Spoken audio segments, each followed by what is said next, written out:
The Grand Hall of the Galactic Council buzzed with whispers and muffled laughter.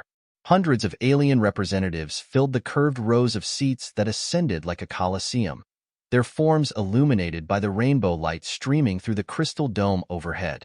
The light of three suns, red, blue, and gold, painted the chamber in an ever-shifting kaleidoscope, a spectacle as dazzling as the galaxy's diversity itself.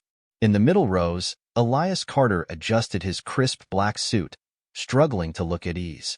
As humanity's sole ambassador to the Galactic Council, he was no stranger to being the odd one out. The only human in a sea of towering forms, shimmering scales, and multi-limbed bodies, he'd grown accustomed to the sidelong glances and whispered remarks. But today was different. Too many eyes lingered on him, too many tendrils and hands shielded quiet smiles. The energy in the chamber was sharper, more pointed. He could feel it. Order. Order in the council. The head speaker's voice thundered, cutting through the rising hum. The speaker, a tall, blue-skinned Zerithian, loomed over the central platform, his four eyes sweeping the room with authority. We are gathered here to address the final will and testament of King Elder, late ruler of the Stellar Empire. The crowd hushed, the air electric with anticipation. Elias straightened. The death of King Elder had sent shockwaves through the galaxy. He'd ruled for over 2 centuries, unifying a sprawling empire and expanding its reach across known space. His eldest son, Crown Prince Kale Solon, was expected to inherit everything. The head speaker lifted a glowing crystal tablet, its surface shimmering with swirling light. As tradition dictates, the royal inheritance is to be announced before the full council. Elias noticed the satisfied smirks of imperial aristocrats seated nearby. The power shift would solidify their dominion over galactic politics, a fact that did not sit well with many of the other species present. The crown and empire, the speaker continued, shall pass to Crown Prince Kale Solon. A ripple of quiet nods and approving murmurs filled the chamber. Elias noted how the aristocrats preened, their jeweled garments glittering. It was exactly what everyone expected. However, the head speaker hesitated, his lips twitching as if suppressing a smirk. There is an unusual addition to the will. The chamber shifted from polite silence to hushed chaos as the delegates exchanged bewildered glances. Elias leaned forward. Regarding the guardianship of Princess Lyra Solon, the king's youngest child, the speaker cleared his throat. King Elder has appointed Earth's ambassador, Elias Carter, as her legal guardian. The words landed like a bomb. The chamber erupted into laughter, genuine and cruel, echoing off the crystalline walls. Elias froze, his brain struggling to process what he just heard. The speaker raised a hand for silence, though the chuckles persisted. The human ambassador, the speaker pressed on, shall take full responsibility for the princess's care, education, and well-being until she reaches the age of maturity in 50 standard years. More laughter. Aristocrats openly sneered, their expressions a mix of mockery and disbelief. A tall imperial noble rose to his feet, his silver robes glinting in the multicolored light. Surely this is some mistake. Giving the defective princess to a human? Preposterous. Elias's ears perked at the word. Defective? The will is properly sealed and verified, the speaker replied, his tone clipped. It is legally binding. Elias finally found his voice. I don't understand, he said, rising from his seat. What do you mean by defective? A female aristocrat with flowing white hair and golden skin turned toward him, her smile dripping with condescension. You don't know, she said sweetly. Princess Lyra was born with a rare genetic flaw. She's emotionally unstable. A ruler must be logical and detached, and Lyra feels things far too deeply to be trusted with power. The king's decision is poetic, really. An unwanted princess handed to an equally unwanted species. Laughter rippled again. Elias clenched his fists, his diplomatic training the only thing keeping his face calm. And where is the princess now? He asked evenly. She will be delivered to Earth's diplomatic compound within 3 standard days, the head speaker answered. Do you accept this guardianship, Ambassador Carter? The room fell into expectant silence, all eyes on Elias. He felt their disdain, their mockery. They wanted him to refuse, to confirm every prejudice they held about humanity. Elias straightened his suit and looked the head speaker in the eye. "I accept." The laughter resumed, louder this time, but Elias didn't waver. He stood tall, letting the ridicule wash over him. "I accept full guardianship of Princess Lyra Solon," he repeated, his voice steady, "with all rights and responsibilities that come with it." The aristocrats snickered, one calling out, "The unwanted welcomes the unwanted." How fitting. Elias didn't sit down. Instead, he fixed his gaze on the head speaker. "I have only one question," he said, his voice cutting through the din. "Did anyone ask Princess Lyra what she wants?" The room fell silent. The speaker blinked, momentarily caught off guard. "The princess's wishes are irrelevant," he said at last. "The king's will is law." Elias nodded slowly. "Then I look forward to meeting my ward." As he sat down, the whispers resumed, but Elias didn't care. Let them laugh. He'd faced worse in his years as Earth's representative. What mattered was the resolve solidifying in his chest. They always underestimated humans, but Elias had a feeling they wouldn't be laughing for long. 3 days later, Elias Carter stood in the gardens of Earth's diplomatic compound, his hands clasped behind his back as he watched the royal shuttle descend through the morning sky. The ship was sleek and silver, its polished hull catching the sunlight and casting dazzling reflections across the manicured lawns. The compound staff stood behind him, nervous but curious. They had scrambled to prepare the finest accommodations for their unusual guest, unsure what a defective imperial princess might require. Elias, however, had given them simple instructions: provide comfort, respect, and patience. The shuttle landed with a soft hum, its engines powering down. Elias tugged at his collar, nerves stirring for the first time since he had accepted the guardianship. He had no idea what to expect.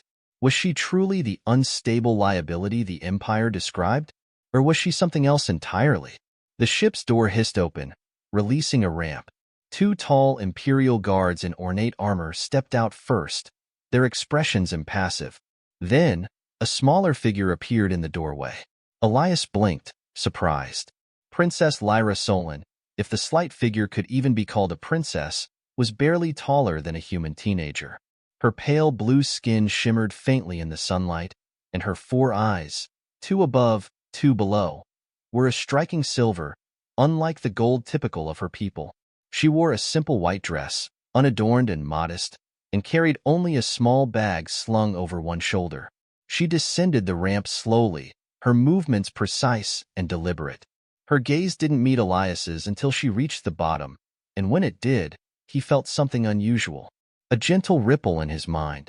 It was not intrusive, nor was it overwhelming. It was like a soft breeze, carrying emotions he recognized as not his own: uncertainty, curiosity, and a cautious flicker of hope. Elias inclined his head respectfully. "Welcome to Earth, Your Highness. I'm Elias Carter." Lyra studied him for a moment, her silver eyes unreadable. Then she spoke, her voice soft and melodic, carrying an odd, ethereal echo. "Thank you for accepting me, Ambassador. I know you didn't have a choice." "Everyone has a choice," Elias replied firmly. "I chose to accept, and I'm glad I did." The guard stepped forward, holding out a crystalline data tablet. "The princess's medical records and care instructions," one of them said stiffly. "She requires daily medication to suppress her condition." Elias took the tablet, his gaze flicking to Lyra. She stood still, but her posture had grown rigid, and he noticed her hands trembling slightly. The guard continued, "She must not be allowed to." "Thank you," Elias interrupted sharply. "I'll handle things from here." The guards exchanged relieved glances, clearly eager to leave. Within minutes, they returned to the shuttle, which lifted off and disappeared into the sky. Elias turned back to Lyra, who still stood on the landing pad, clutching her bag. She looked out of place, lost against the massive backdrop of Earth's lush gardens and the sprawling compound. "Would you like to see your rooms?" Elias asked gently. Lyra nodded. "Yes, please." As Elias guided her through the compound, he noticed how the staff reacted to Lyra. People paused in their tasks, glancing at her with expressions of confusion, curiosity, or, most often, a strange, inexplicable warmth. Some smiled without realizing it. Others touched their heads as though trying to clear foggy thoughts. Lyra walked quietly beside Elias, her steps measured. It wasn't until they reached her quarters, a spacious suite filled with earth comforts and imperial touches, that she finally spoke. "You feel it too, don't you?" she asked, her voice hesitant. Elias frowned. "Feel what?" "What I do to people," she said, setting her bag down on the couch and turning to face him. "Their emotions. I connect with them without meaning to. It's why Father called me defective." Elias studied her, recalling the ripple of emotion he'd felt earlier. "You're empathic," he said slowly. "You can sense emotions and share them." Lyra nodded, wrapping her arms around herself. "It's more than that," she whispered. "I can't just sense them. I feel them as if they're mine. It's overwhelming. The medication helps block it, but," she hesitated. "But it hurts you," Elias finished, understanding dawning. Her gaze snapped to his, startled. "Yes," she admitted, her voice small. "No one's ever understood that before." Elias moved closer, his expression thoughtful. "On Earth, we have a saying, different isn't defective. Your ability isn't a flaw, Lyra. It's a gift." Her silver eyes widened. "Gift? Everyone else is afraid of me. Even Father." She trailed off, lowering her gaze. Elias crouched slightly to meet her eyes. "I'm not afraid," he said firmly. "And you don't have to take that medication if you don't want to." Lyra's jaw dropped. "But the guards said—" "The guards are gone," Elias interrupted. "This is your home now, and you get to decide what's best for you." Her lips parted, but no words came. Instead, he felt something else, a wave of pure, unfiltered relief that swept over him like sunlight breaking through storm clouds. It was accompanied by a faint ripple of joy, so radiant it brought a lump to his throat. "For the first time in my life," Lyra said quietly, "someone's letting me choose." Elias smiled. "Then choose. Just Lyra, just yourself." She hesitated only a moment before nodding. "Okay," she said, her voice trembling but determined. "Great," Elias said, straightening. "Now, are you hungry? The kitchen staff made about 5 different breakfasts because we weren't sure what you'd like." Lyra blinked, then smiled. An expression so tentative and bright it made Elias's chest ache. "I'd like to try them all," she said. "Good choice," Elias said, gesturing for her to follow. As they walked through the halls, he could feel the subtle ripple of emotions spreading outward. People they passed stood a little taller, smiled a little more freely. Elias didn't know what the future held for Lyra, or for humanity's place in the galaxy, but he did know one thing. The galaxy's laughter wouldn't last forever. 2 weeks after her arrival at the Earth diplomatic compound, Lyra Solon had settled into a cautious rhythm. Each day was a new experience, filled with firsts that, to Elias Carter's surprise, she embraced with growing enthusiasm. Her confidence was blooming, untethered from the medication that had dulled her mind and emotions for years. The compound itself had changed as well. Smiles came more readily to the staff, disputes seemed to dissolve before they began, and the air seemed lighter, more hopeful. Elias suspected it had everything to do with Lyra's presence. She wasn't just adjusting. She was transforming the world around her. But Elias knew this fragile peace wouldn't last forever. The galaxy was watching, and not all eyes were friendly. Today, the test came sooner than expected. "Are you sure about this?" Lyra asked, adjusting the human-style blazer and slacks she had chosen over the ornate dresses of her imperial past. The fabric hung awkwardly on her slender frame, but she'd refused to wear anything that made her feel like a pawn of the Empire. Elias offered a reassuring smile as they approached the meeting room. "You'll do fine. You're not the one negotiating today. Just observe. If it gets to be too much, you can leave anytime." Lyra nodded, her silver eyes filled with determination, though Elias could sense her nervousness. A ripple of uncertainty brushed against his mind like a stray breeze. She was trying to suppress it, but her empathy was as transparent as it was powerful. The meeting was a minor diplomatic session between three alien species, the Arbori, tree-like beings whose bark-covered forms radiated authority, the Luminans, crystalline entities that glowed in response to their emotions, and the Mkor, slug-like creatures with quick tempers and a penchant for hoarding resources. The topic was simple, a trade route dispute that had festered for years. The meeting began as Elias had expected, poorly. "You have no respect for nature," the Arbori representative barked, their branches quivering with fury. "Your ships destroyed our sacred forests. Your forests grew into our space lanes," the Luminan diplomat shot back, their glow shifting to a sharp red. "This is not our fault. And both of you are blocking our trade routes?" The Mkor ambassador gurgled, their slimy form vibrating with frustration. "We are the only ones suffering here." Lyra watched from a one-way observation window, her arms crossed tightly against her chest. As the shouting escalated, she closed her eyes, and Elias felt a ripple of something different. A slow, deliberate calm spreading from her presence. She was reaching out, though Elias wasn't sure how far. Inside the meeting room, the tension began to change. The Arbori's branches stopped shaking, their tone softening. "We did not consider how our trees might aid your solar-powered ships," they admitted. The Luminan's glow faded to a soft pink. "And we did not realize your branches could provide natural docking stations." The Mkor ambassador tilted their head, their tone curious rather than accusatory. "The shade from your trees would protect our vessels from radiation." Elias hid his grin as the three began sketching plans for a shared space station that would serve all their needs. The transformation was astonishing. Years of animosity resolved in less than 30 minutes. When the meeting ended, Elias stepped into the observation room, where Lyra was slumped in a chair, her face pale but her expression triumphant. "That was amazing," he said.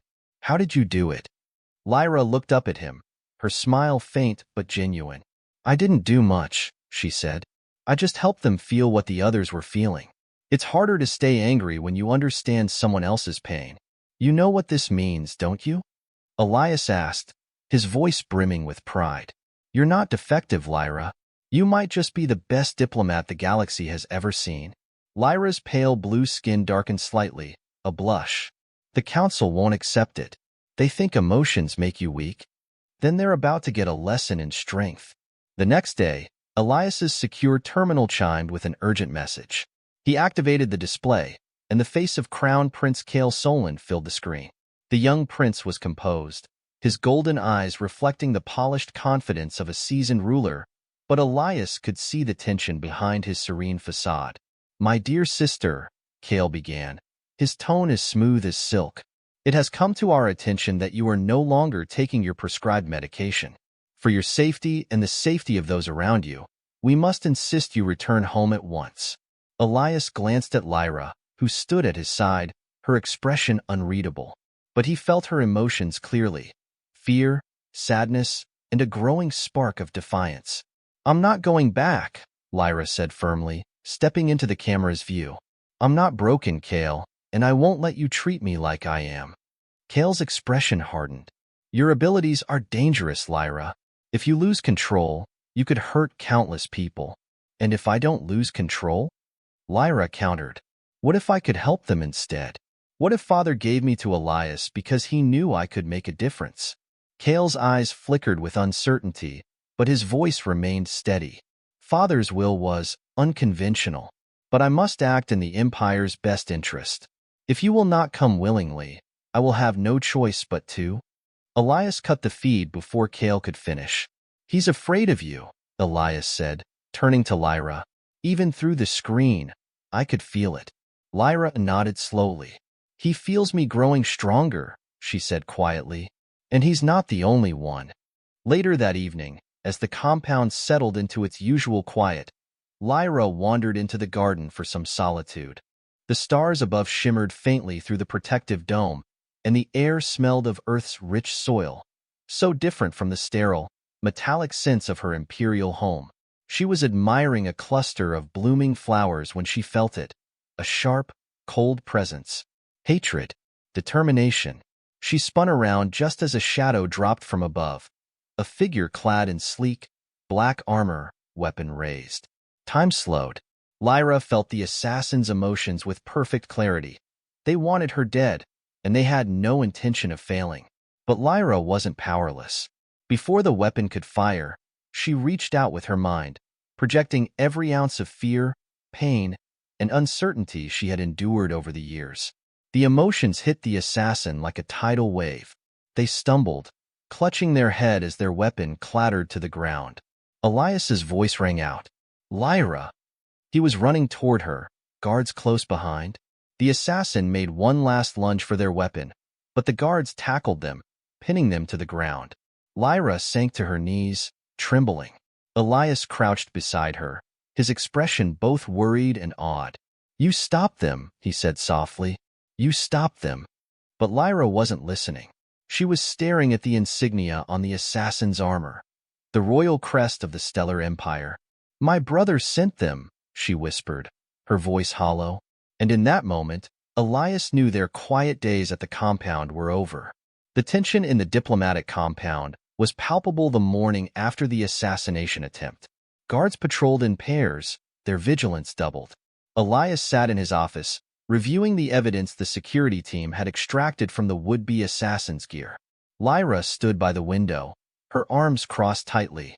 She hadn't spoken much since the attack, but Elias could feel the swirl of emotions emanating from her. Anger, betrayal, fear, and beneath it all, a resolve that was growing stronger. "This isn't just a rogue attempt," Elias said, breaking the silence.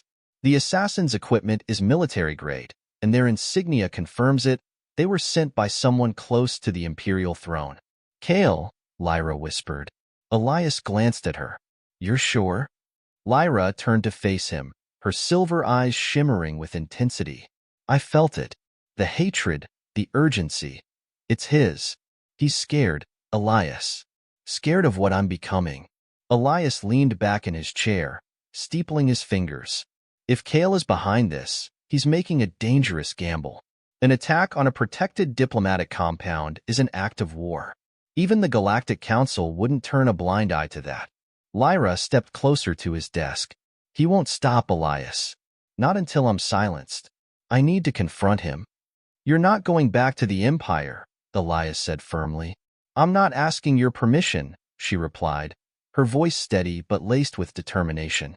"This is my fight, Elias. But I'm not going there to surrender. I'm going to make him see that I'm not the weapon he thinks I am." Elias studied her for a moment. She wasn't the frightened girl who had arrived 2 weeks ago. She was standing taller now, her confidence a sharp edge. "If you're going," he said, "then I'm going with you." The announcement of their intent to travel to the Stellar Empire sent ripples through the Galactic Council. Some members supported Elias and Lyra's decision, seeing it as a chance to confront Imperial aggression directly. Others were less optimistic. "You're walking into a trap," said Ambassador Rither, a reptilian delegate from the Merak Consortium. "Kale won't hesitate to eliminate both of you if it secures his position." "We can't let fear dictate our actions," Elias countered. "The Empire needs to see that the galaxy won't stand for their suppression anymore." Lyra is living proof of that. Rither's yellow eyes narrowed. "And if you fail? Then we'll make enough noise that the whole galaxy knows the truth," Elias said, his voice calm but resolute. Lyra's presence during the council session had a noticeable effect. Even the most skeptical delegates found themselves nodding along to Elias's words, their emotions tempered by Lyra's quiet but powerful influence. The session ended with a split decision. The council would send observers to the Empire to monitor the situation, but they refused to intervene directly. Elias knew it was the best outcome they could hope for. The Imperial Palace was as grand and imposing as Lyra remembered. Towering spires of shimmering metal rose into the sky, their surfaces reflecting the twin suns of the Stellar Empire. The halls were lined with guards, their faces stoic but their unease palpable as Lyra and Elias passed.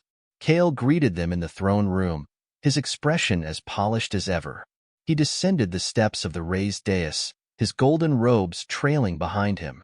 "Dear sister," he said smoothly, though his tone carried an undercurrent of tension, "you've returned home." "I've returned to set things right," Lyra replied, her voice unwavering. Kale's gaze shifted to Elias. And you've brought your human protector. How quaint.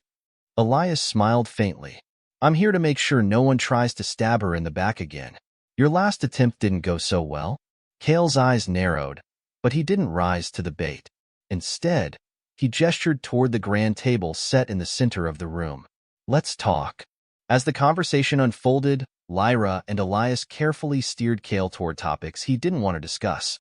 The genetic program, the suppression of empathic abilities, and the Empire's history of emotional manipulation. It was all necessary, Kale insisted, his voice rising. The throne requires control. Without it, the Empire would collapse into chaos. Is that why you sent an assassin after me? Lyra asked sharply. Kale froze for a fraction of a second, but it was enough for Elias to press the advantage. We know it was your order, Kale. How much longer will you keep silencing the truth? The tension in the room thickened. For the first time, Kale's composure cracked. You don't understand, he snapped. Father's plan, his vision, it wasn't about control. It was about survival. He knew the galaxy wouldn't accept us for what we are, so he hid it. Lyra stepped closer, her voice calm but cutting. And you're still hiding it. Still trying to bury what makes us different instead of embracing it. Kale's golden eyes flickered with uncertainty. The conversation shifted when Lyra revealed what she and Elias had built on Earth. The Empathic Academy. We've trained hundreds of students from dozens of species, she said. Empathy isn't a weapon. It's a bridge. And the galaxy is learning to walk across it. Kale's expression darkened. You're naive, Lyra. The galaxy isn't ready for your ideals. Maybe not yet, Elias interjected. But they're listening. And they're starting to see that emotions aren't something to fear. There's something to understand. Kale said nothing, but Lyra felt the conflict brewing within him. Their confrontation was interrupted by an urgent message. Admiral Valker Thorn, one of the Empire's staunchest traditionalists, had mobilized a fleet near the Imperial capital. His message was clear.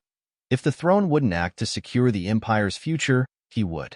Kale's face drained of color as he read the report. He's staging a coup, he muttered. Lyra and Elias exchanged a glance. You don't have to fight him alone, Lyra said.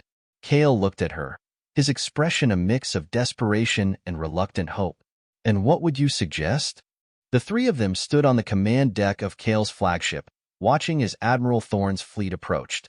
Kale had agreed, begrudgingly, to let Lyra and Elias help, but the tension between them was palpable. This is your chance, Elias said quietly to Lyra. Show them what you can do.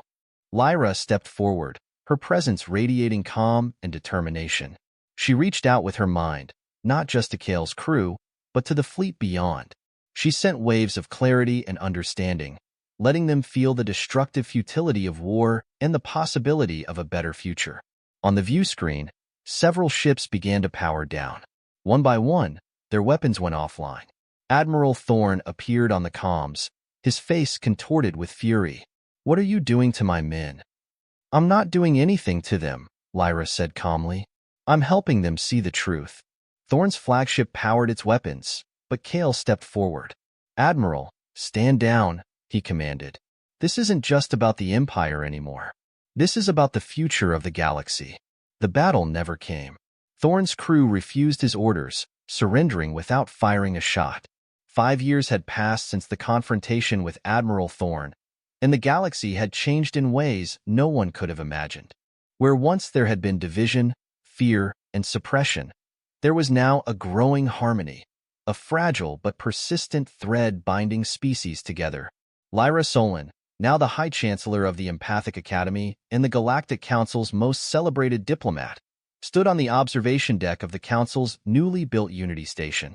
The massive space station, orbiting a neutral star, had become the symbol of interstellar cooperation, a place where disputes were resolved, knowledge was shared, and understanding flourished.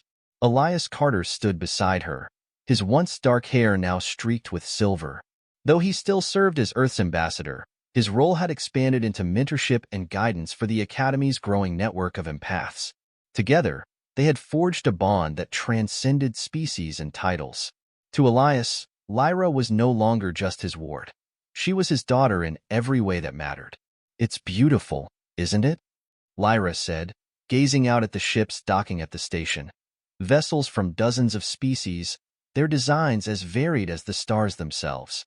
A galaxy that's finally learning to listen. It is, Elias agreed, his voice tinged with pride. And it all started with one defective princess. Lyra smiled at the old term, her silver eyes shimmering with warmth. And one stubborn human who wouldn't stop believing in me. The observation deck soon filled with representatives from across the galaxy. It was the day of the Academy's largest graduation ceremony yet. Over 1,000 empaths from 60 species trained to bridge divides and nurture understanding. As the ceremony began, Lyra stepped forward to address the gathered crowd. Her voice, amplified by the station's systems, resonated with sincerity and purpose. When I was a child, she began, I was told that my emotions were a weakness, that my ability to feel too deeply made me unfit to lead. But I've learned that emotions are not our enemies. They are our greatest strength. Empathy is not weakness. It is the foundation of peace. She gestured toward the graduates, who stood in neat rows, their faces filled with hope. You are the proof of what we can achieve when we embrace our differences, when we listen with our hearts as well as our minds. Today, you join a galaxy that is still learning, still growing, but one that is brighter because of you. The applause that followed was thunderous, echoing through the station and out into the void of space. Later that evening, Lyra and Elias sat together in the station's arboretum, a lush garden that mimicked the ecosystems of countless worlds. The scent of alien flowers filled the air as they reflected on the day's events. There's something poetic about all of this, Elias said, leaning back on the bench. The girl who was given away as a joke is now the one holding the galaxy together. Lyra laughed softly. It's ironic, isn't it? They mocked us for our emotions, yours and mine. Now those same emotions are shaping the future. Elias studied her for a moment, his expression thoughtful. What about Kale? He asked. Do you ever think about him? Lyra's smile faltered, but only slightly. I do. He's trying, in his own way. The Empire is still rigid, still clinging to its traditions, but even there, change is happening. Slowly, one step at a time. You made him see, Lyra. That's more than anyone thought possible. She nodded, her gaze distant. It wasn't easy, but I felt it in him. A part of him wanted to be better, to be free. Maybe, one day, he'll find the courage to embrace it. As the stars shimmered overhead, Lyra turned to Elias, her expression earnest. Do you think the galaxy will ever truly accept this path?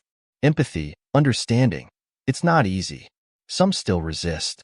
Some still fear it. Elias placed a reassuring hand on hers. Change is never easy, Lyra, but you've already proven that it's possible.